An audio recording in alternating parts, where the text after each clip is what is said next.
Hello, everybody. Welcome to another episode of the Thriving Adoptees podcast. Today, I'm delighted to be joined by Danielle Gaudette. So, this is third time or fourth time on the show. I can't remember. It's at least third. It's at It could least be third. fourth. Yeah. Yeah. It's a delight. It's always a delight to see your Thank you, big smiling Simon. face. Yeah. Thank you. Um, yeah. Your big smile, big smiling face sounds not right, does it? Big smile. Yeah. What I mean is a big smile. Thank you. I appreciate you. So Danielle sent me a little message and said that she's doing a lot of work on emotional freedom technique, and so we're kind of going to explore that. We're going to riff on that, to use Danielle's. Right? But I guess we got to start by you can't riff about a technique, but maybe it's easier to riff about emotional freedom itself, right? Right, So right. what does emotional freedom mean to you? Yeah, I think that's a really good point, and I love this as a starting place because that's what it's all about, right? So for me, personally, in my life, I was definitely a prisoner of my emotions, a slave to my emotions. I mean, I still am sometimes, but I'm really interested in this inner process of learning to sort of shift our relationship with our emotions because I was formerly drowning in mine and then discovered that I don't have to be drowning and that there's ways to discover freedom. I would say emotional freedom is freedom from that drowning, freedom from drowning in the belief that all of this is so real and so true and it's the end all be all of my worth, my value, my existence. I have experience of having really extreme emotional reactivity that way. So the freedom is getting free from the emotion, the beliefs, the negative thought patterns and habits that can control us and keep us stuck. And I've met a lot of adoptees on my journey, so I can't speak for all of them. But me as an adoptee was highly sensitive. So this practice of emotional freedom and emotional freedom techniques has been like hugely instrumental in supporting me with my own like inner wound processing. Yeah. Yeah. Have you heard of Brian Ferry? No, I have not. Have you heard of Roxy Music? No. No. Okay. So Roxy Music is a band started Okay. in the 70s, and the lead singer is a guy called um, Brian Ferry. Brian Okay. with a Y. Okay. Why that makes a difference, I don't know. Brian Ferry, and he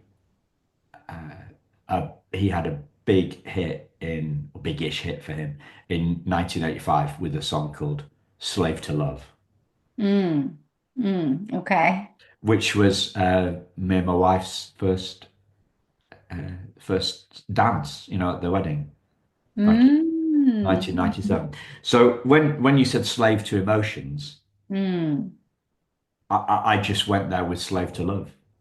Well, now, was that like a positive angle on it if you used it as your wedding song? Yeah, Okay.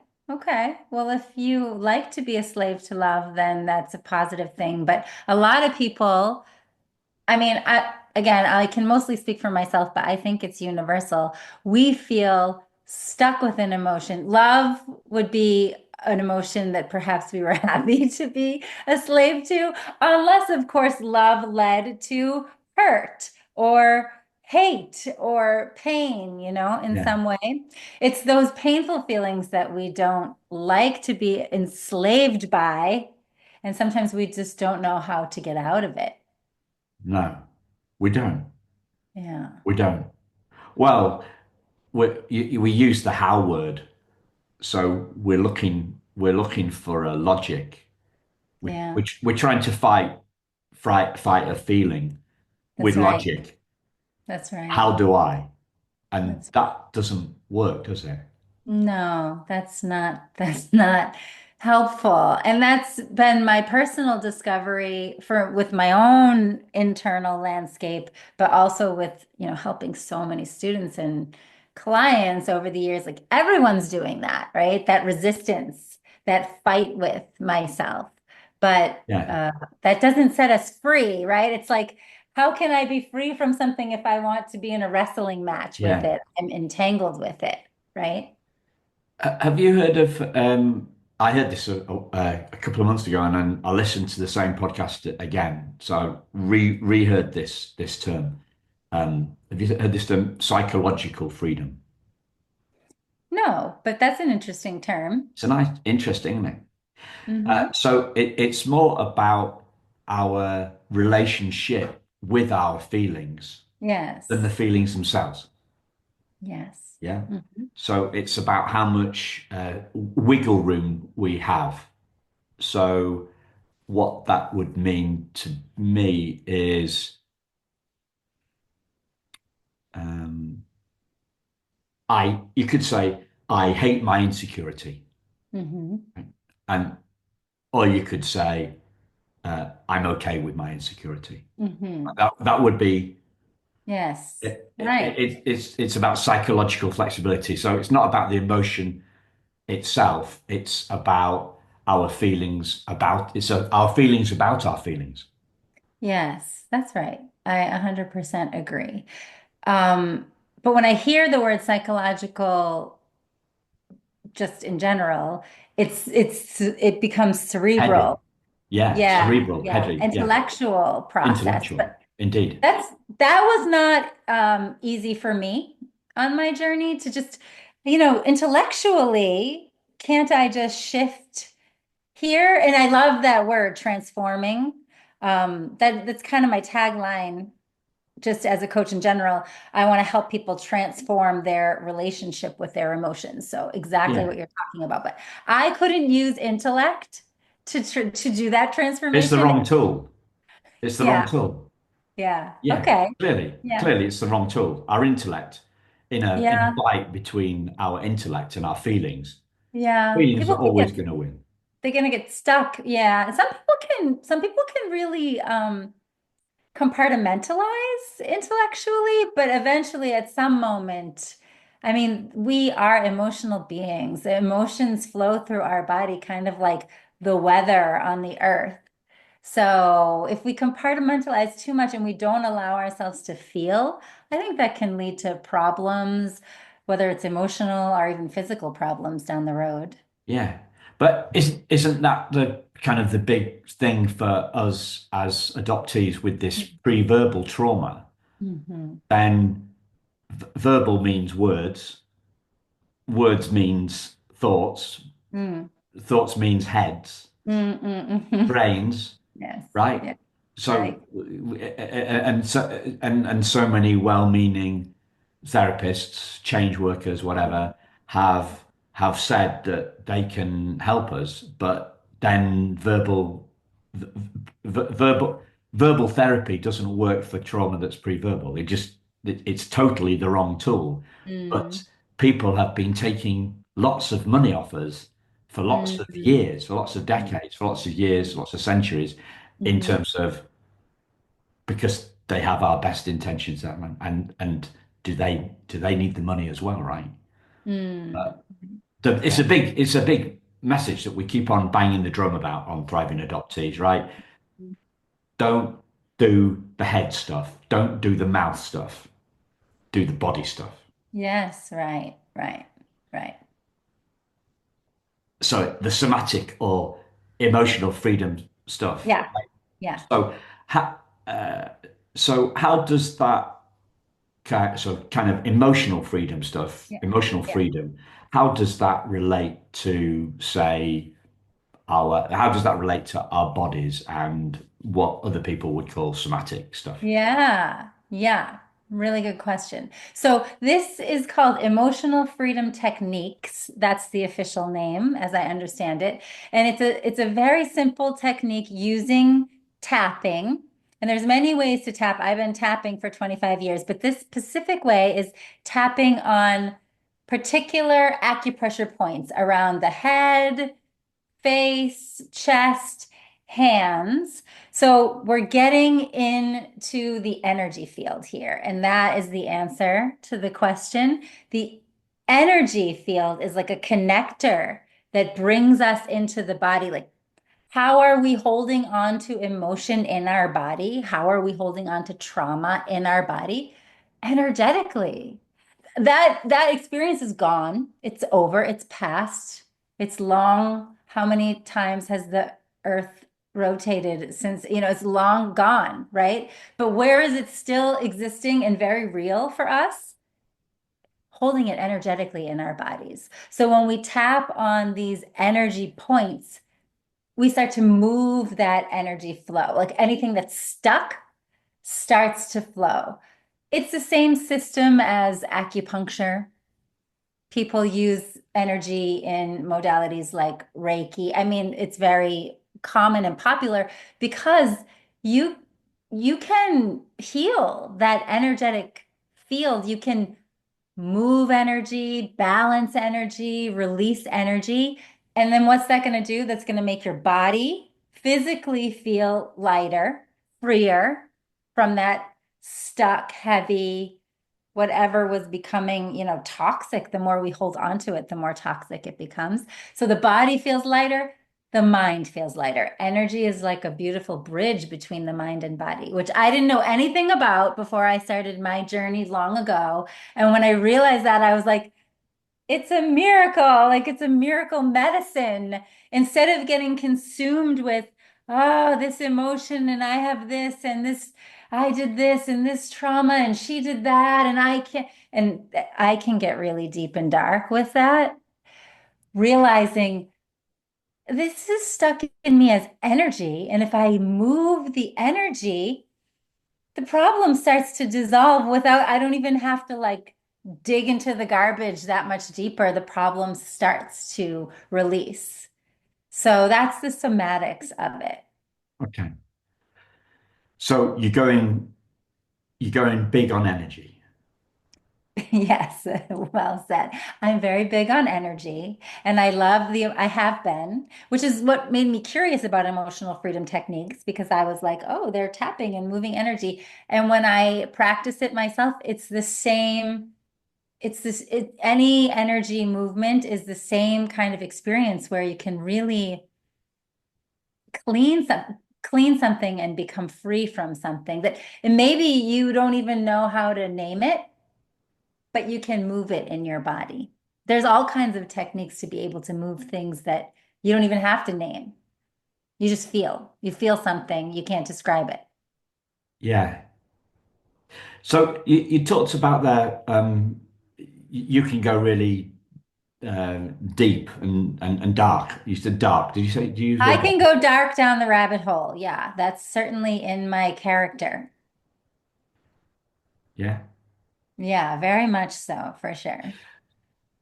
So I I think that's when we're people talk about missing the first chapter of my story. Adoptees talking about that, right? Uh-huh. I think and we've got all these people around us, right? Um, Mm. Validating our Mm-mm. trauma. Mm-mm. Mm-mm. Then this can kind of fuel the stuff within us, and we can the darkness can get darker and That's true darker. because, yeah, because you're nurturing unhealthy beliefs at that moment. And you and I have talked about this a lot because we've talked Yeah, about the soul and the original self that is the untarnished self. So, the self that is injured and wounded, if we become too identified with that self, it can really become a trap. So it's another place where emotional freedom is needed. yeah. I think it's a fine line for me, this validation versus reinforcement. Mm, mm-hmm, mm-hmm, And I see a lot of it. And mm, it Mm, it lands on me mm, sometimes, mm, and I think, well, it must be doing the same for others. There's this desire to have a trauma that has not been recognized by so many, by so long, in our mm. desire to get them to Yeah. recognize it. Aren't we kind of like emphasizing it too much ourselves? Yeah, I understand. That's why I am much more interested in healing, inner healing, than I am like external ac activism. And I don't want to poo-poo that in any way. I just, again, total, I think it's all personal preference and we need balance. But I found from the beginning, at the beginning of my journey, if I'm too much like, you need to see how hard it is for me and like this, I'm making myself, I'm going in the opposite direction of healing for myself. I'm kind of solidifying, cementing something inside that I want to be free from that thing. I want, I want to find the truth, the true truth on the other side of it. I don't want to be bound by this illusory prison of my feelings. I don't know why I had this sense since I was like 22, 23, like way at the beginning of my journey.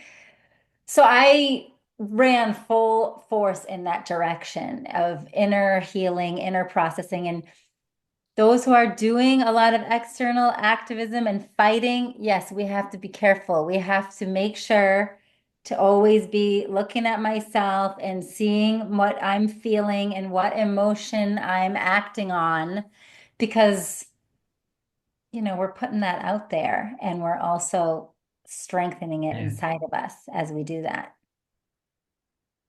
How good do you think we are at doing what you just said? I mean, who's we like all of humanity? Because all of No, I meant humanity, adoptees. I meant adoptees. well, adoptees are humans. So if we start with all of humanity as a really whole, we're not doing a very good job, obviously, because we can see the state of the world, right? So now if we narrow in to the adoption community, I don't know if I'm paying enough attention completely to answer that well, but seem like it does seem like it may be a weakness to really be able to look in and own and not make more meaning out of our Yeah. feelings and hurts than there needs to be, because that's what we do as humans and then as adoptees. You know, I'm just going to say this right now. So I was reading, I was leading a class for adoptees, and I was reading a little bit through the Primal Wound book, and there was just one section that I found to be very interesting for the work that I was trying to relay, which was about the ego and how I think there is again, I don't know the science of it, so forgive me, any listeners who do, but there is a certain age where the ego in a healthy way comes online, like proper.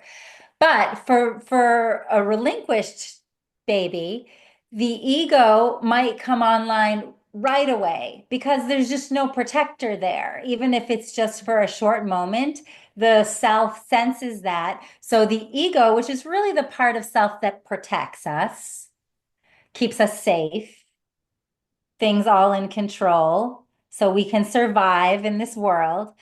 That ego self came online like prematurely is how it's put in that book. And I thought that's so interesting because that's what I feel when I examine myself. My ego self seems to be a little bit more amplified and a little bit more, on high alert and kind of more reactive than maybe some of my non-adoptee friends, what I notice. And that's it, really. So that's the journey, just to realize that, and then, like you said, transform our relationship, like make a healthier relationship Yeah. with our ego, rather than listening to that voice and believing in it and following it and, you know, fighting for it. It makes us suffer more. It makes me suffer more. I don't know how you feel, Simon, but it makes me suffer more. Yeah, it does. It makes me suffer more, and Mm-hmm. it's a. I believe it's a danger that we're not. That danger isn't flagged very often. Big Mm-hmm. one. You know, it's as soon as I said slave to love and Brian Ferry, right? Um, Mm, and you asked a question about it. I was thinking about being a slave to love, as in a slave to love outside ourselves, mm, right? right. I Mm-hmm. need um, I need that person That's to, right. I need that person to complete me. That's right. I was talking about somebody about this recently. I can't remember what, actually on a podcast recording or just a conversation. I was watching some uh, Ray Donovan. Have you heard of the show Ray Donovan? No. There was a character in the show basically saying the girl's trying to break the girl's breaking up with him, and he's trying to rescue the situation, Mm-hmm. and he's coming across really, really desperate, Mm, right? You mm, complete me, I'm nothing without you. And I'm just mm, thinking, well, that's not going to work, is it? mm. And so if we're looking for the out if we're looking for outside, looking outside for somebody to make us happy, um it's going to be a tricky space, right? Yeah. So in and I heard somebody talk about this. We summing this up beautifully. My favorite author guy, he said, Rupert Spira, he said, there comes a space, there comes a time at which we stop using the world in service of our happiness, and we Mm, use our happiness in service of the world. mm. Yeah. So we're That's looking right. to share. We're looking instead of looking to extract love, Right, right? right. Mm-hmm. Extract love. So, Mm-hmm. we look to share love. Yeah, that's right. Mm-hmm. Mm-hmm. Yeah. And it's a starting point of all healing, what you're talking about. Like, we have to turn our attention from outward, looking at, trying to get, from even looking at the past or the future or the people or the world or this family. Healing starts when I turn my awareness towards myself. What do I feel? That's the only thing that I can do anything about. I can't do anything about any of them. So if I want them to change or be a certain way, and then I'm going to be happy and then I'm going to feel loved, it's completely impossible. So looking at myself, oh, what do I feel? What blocks me from my own love that lives inside of me? My own peace that lives inside of me, because we all have that living in our heart. I mean, that's Yeah, why people love babies, right? You feel it when you hold a baby. There's that, just a feeling of that original, very, very pure nature. We all have that inside. We can't find it unless we look at ourselves. So I like emotional freedom techniques because we're moving the stuck energy and stuck emotion that's covering that. So we have to look at ourselves in order to even start the process. The process doesn't work for anybody who doesn't want to yeah, look at themselves. And then we clear that, clear. It's like clearing the clouds or whatever analogy you want to use. And then we reconnect with that original self. And that's like the most healing and empowering thing, because then no, I got it from myself. Nobody can take it away from me. indeed. I just want to take you back to that word ego, Yeah. because as you were describing it, um, it struck me that I've never heard it described like that. Mm. It's like we've all got a very different definition of Mm. ego, Yeah. uh, and something landed for me today.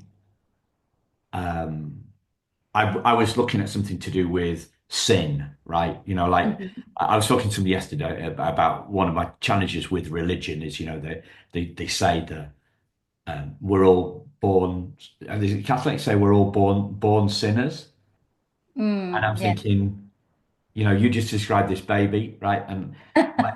But what they mean by sin is not, I, not wrong on purpose. It just Mm. they just mean mistaken, that we've mistaken our human body or our body mind for our soul. I think that's kind of what. Yeah. Okay. All right. Yeah. We've So forgotten. we've Forgotten. forgotten. Yeah. So Mhm. it's about an error rather than madness, Yes. right? Uh-huh. About a mistaken identity, Mm-hmm. mistaken identity rather than a bad person. And I think ego maybe is another one of those words that kind of get Yeah. gets misdefined. I don't know what the word is. Um, I want to talk about, you used to use the word transform Mm. as well, and I think we use the word transform to signify a big change, don't we? That Mhm. that's the, Mhm. that's how Yeah. it's used. But it means something deeper than that, though, doesn't it? Isn't it about, beyond beyond form? Isn't it something Mm. like Mm. spirit, or formless Mm. I energy? that's interesting. I never like thought of it, the word that way, but I like that word most of all because it's a deep shift. It's a shifting of my complete and total way of seeing it, understanding it. It's like a shifting of my own paradigm with that particular feeling or aspect of myself. And what ends up happening, yeah, is yes, what you're talking about. Like we see it now in a new way, which kind of shines a light on it. And we can see it in a way where we become free from it and maybe perhaps see more of the like the truth of that feeling, the truth of that belief. So it does have that spiritual element of, and these words are all, like every word is a trick word, right? Truth is you Yeah, know, trick word. Yeah. ego. I know everyone's going to interpret in so many ways, but so a different way of So describing it is like deactivating it and seeing it without the power we've given it, and then it kind of becomes neutralized. yeah, and that takes me on to where I wanted to go. I think, or next thing that occurs, but on the back of that is Mm. like judging of emotions Hmm. and judging of feelings and judging of Yes. sensations. Yes. And so the idea came to me that, we're talking about freedom from, Hmm. but what about freedom with, right? Not fighting stuff. Well, yeah, okay. So yeah, that's where the maybe misunderstanding comes in. What is freedom from, right? Freedom from the judgment of. Freedom from how are I said at the beginning we're enslaved by or imprisoned by or controlled by. How are we controlled by that? Yeah, because of our reaction to it. And reaction includes judgment. It includes criticism of it because we judge it. It includes the story that we tell ourselves because we feel it, right? All these things that we add, that's really what we have to get free from because emotion is just emotion. It's just flowing. It's literally like the weather of the earth inside of us. We have our own weather. It's coming, it's going, one day up, down, like the heart flows like this. Emotion is very healthy and natural. It's part of being human. So it's not that we're never going to feel emotion again, but we become free from our habitual unhealthy reaction towards the emotion, which includes judgment. So we can live free alongside with those emotions. Yes, what you said is true. So when you say emotions, do you mean because you're talking about EFT and stuff that's in the body? I'm Yeah. thinking about. I think you mean Yeah. you know. Well, the only example that came to my mind was that horrible feeling that we get in the pit of our stomach, right? So Uh-huh. it has a bodily. It has it has a bodily form to it. It's not Yes. just like it's not just in our heart, it's in our body. So for example, today I had a conversation with somebody to do some work for me, and I expressed exactly he was responding to a job post that described exactly what I wanted to do. Mm-hmm. And he says, "Well, have a call." So I have a call with the guy and I repeat to him what I want. And Mm-hmm. then he tries to change my brief. So I've given him my brief on a website. I've given Mm-hmm. my brief to him on a Zoom call, Mm-hmm. and now he's trying to change the brief. Mm. And I feel a heat within me. Yes, I right. feel a heat with it's not it's an embodied thing. I'm Yeah. feeling like why aren't like I've just told you what I want. Uh, Yeah. and and then when I say to him, I'm sorry, we're going to have to end this because I know what I want. Mm. And then he comes back trying to gaslight me and Mm.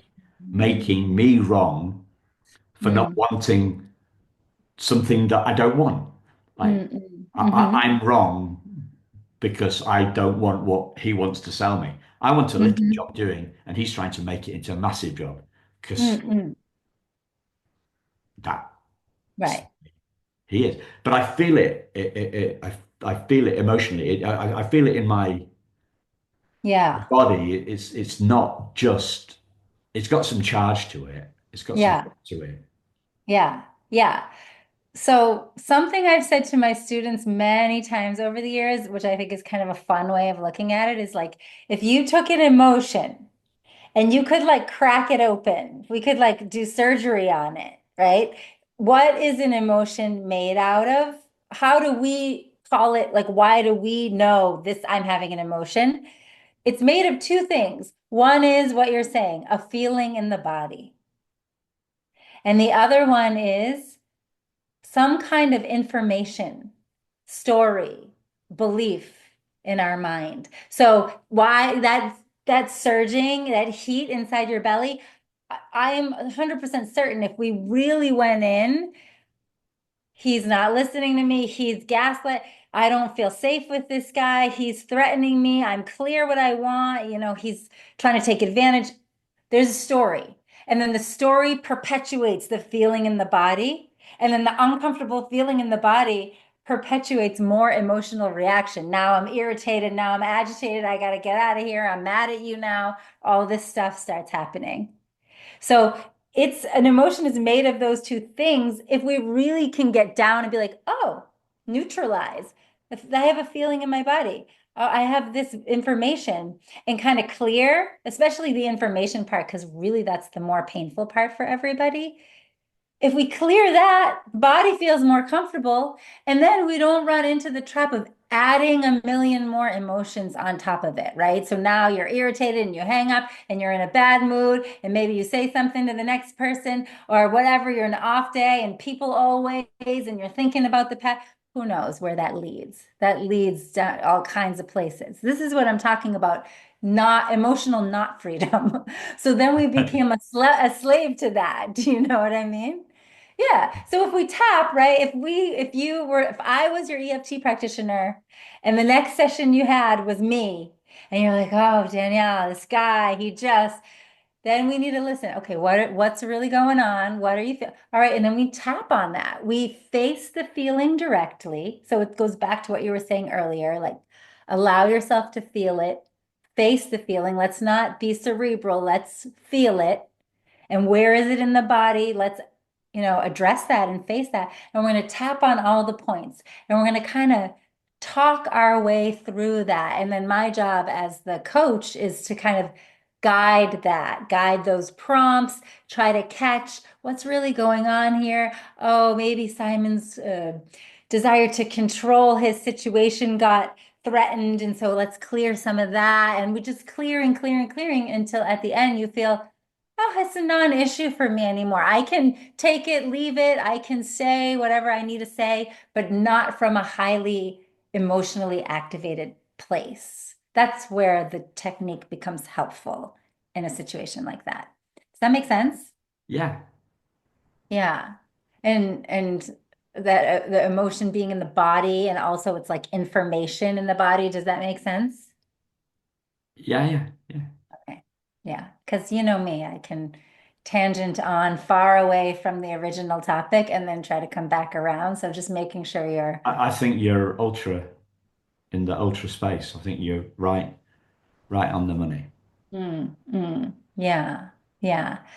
Yeah, so that's what it's all about. And it's like internal cleaning. Who doesn't need that? We take a shower every day for, again, our outer part, but we don't think about cleaning our inner part. Yeah. Can you say that because it's a technique, right? So this is a podcast, which is a discussion. So there's a fundamental challenge there. Can you share uh, share a story about your own healing on that?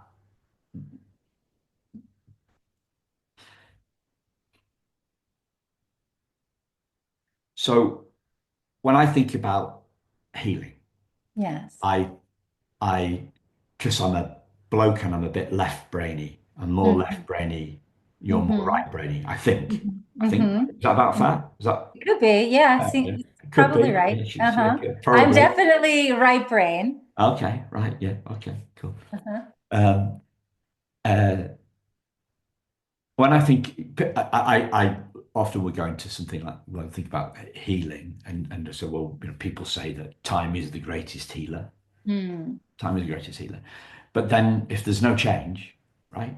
There's no change over that time. There's no healing, right? So That's true. Yeah. and so what are we talking about here? We're talking about insights, right? Insights are or change is the biggest healer. Insights or Yeah. changes, like a Yeah. change of a change of mind, or a change Yeah. of heart, or Yeah. a change of body. That's I think right. a change Uh-huh. within our body. Um, so that would be kind of my take on what healing is when I'm coming at it from a kind of a left brainy way. Uh-huh. How what does it mean? What does it mean for you? Is it that freedom? Is it what Yeah, is I it? like it's a lot about feeling free from it in my mind and heart and body. So I'm no longer falling into the delusion of it. It's like I had some lenses on my eyes and then suddenly they're removed and I see more clearly. And how that influences me is yeah, my heart feels lighter, my body feels lighter and healthier. Sometimes my body, even if I'm having a cold or something, it heals faster. And I would say one of the most beautiful things is my transformation first with my relationship with myself, because my relationship with myself was really hairy in the beginning of like, because I was just so hard on myself. I was just so critical and so there was so much self-blame. So learning to love myself and transform that. And then that had a huge impact on my relationships with others. And if I bring it all back around to being adopted, it had a huge impact. The hard inner work that I've done, healing work, has had a huge impact on my relationship with my birth mother. Yeah. Because in the beginning of that relationship, I mean, I was just on autopilot, but it was not like a healthy place to be.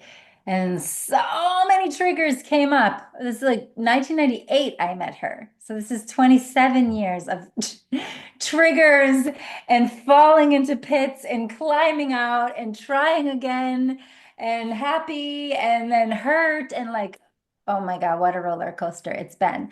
But I can sincerely say that at this moment, even since the last time I saw you, I have the most healthy and harmonious relationship with my birth mother that I have ever had. And it's because I've done so much work and somehow, amazingly, that energy has kind of flowed out. And she also has shifted inside of that. I don't, but only because of my way of talking or presenting or relating to. When you're hurt by someone or mad at someone or blaming someone or and even in your mind, even if you never say it out loud, that person feels that energy, right? So this creates more like contention in relationships. So harmonizing my relationship with myself has like hugely helped me in my communication with her and just actually I just don't have I've from like 120% down to maybe like 10% remaining of like activation if I even think about her. It was so big for so long and now I just feel love and a sense of like wishing well. And so when I communicate with her, it's just so much more like happy and harmoniously, naturally. We're just like enjoying each other. Yeah. There's no more of those little like bumps in my book. I talked about little mini minefields that I have to cross every time I communicate with her. But I don't feel them the same way. It's changing, it's transforming like all the time. Yeah. Have you ever had um, a change in energy during a seeing somebody face to face or seeing them on Zoom where they look different? Yes, I have. I have experienced that. Yeah, that people, you can see it in their face when there's an energetic shift. Yeah. But what about when you see them differently? They look different to you. If I see someone and they look like they've shifted, Yeah. it's so beautiful. I feel, then I get the benefit of their positive shift, right? I might feel more peaceful or more light or more open. The reality is we're really interconnecting with each other energetically whenever we meet, even on Zoom. We don't know it. We don't realize it. So I get the benefit from your inner healing transformation 100%. So usually I just feel the joy of that and the gratitude of that, whether I was part of that or not at all, and you're just doing your journey. I feel that's so like heartwarming for me because that's the work that I want to do in this world is letting people have that experience and be empowered by that. Yeah. So, is there anything else that you'd like to share that I've not asked you about, Danielle?